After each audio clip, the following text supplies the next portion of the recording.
It happened in the blink of an eye. I don't think anybody thought that education could switch to online overnight. No one would have imagined something like that. A process that experts say would have taken time, discussion, and a thoughtful review of curriculum. Schools had to constantly be pivoting. We just really felt like it was tough. Because schools are more than a place to study. In some cases, that's access to meals and healthcare. Fostering social, emotional, and physical growth for all ages. Also the families that are impacted. Like working adults forced to go remote as schools closed their doors. There were times we fell short of meeting everyone's needs. But gradually things got better, and 15 months later, here we are. We were able to do in-person commencement, and our students were really, and families were really appreciative of the opportunity to have a bit of a sense of normalcy. And as one year ends, preparation begins for the next. We started planning, I want to say back in February now, for next year. But questions remain about what exactly that will look like,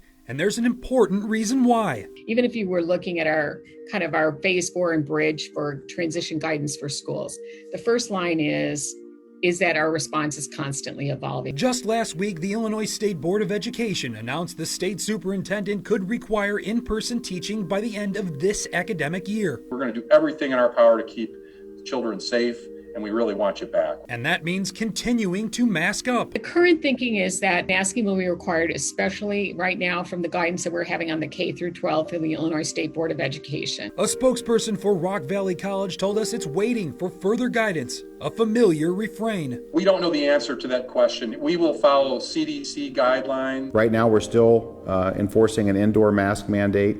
But we're going to monitor the federal, state, and local guidelines. But rapid testing is a tool schools will use. Now we have the Illinois Shield project that's coming out. A $225 million effort that uses saliva-based testing to provide results in 12 to 24 hours for middle and high schools, something that Martell says could cut down on the lengthy quarantine stays. Unlikely that we will have the same level of strict protocols. But schools say they'll follow guidance from health experts and be prepared for everything going into fall. We think that we'll still need to have room set aside for quarantine and isolation. And the difference between quarantine and isolation is quarantine, somebody who's been exposed but doesn't have symptoms. Isolation is for someone who has symptoms. But Fulcomer adds students who have received the vaccine won't have to quarantine if exposed per CDC policy. Right now, the vaccine is not required for students or staff come this fall at any school in Rockford.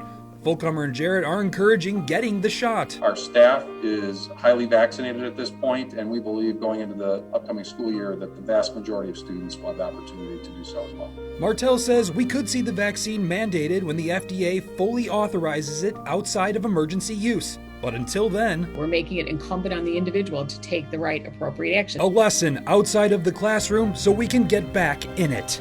For your 13 Weather Authority, Richard Bodie, 13 News.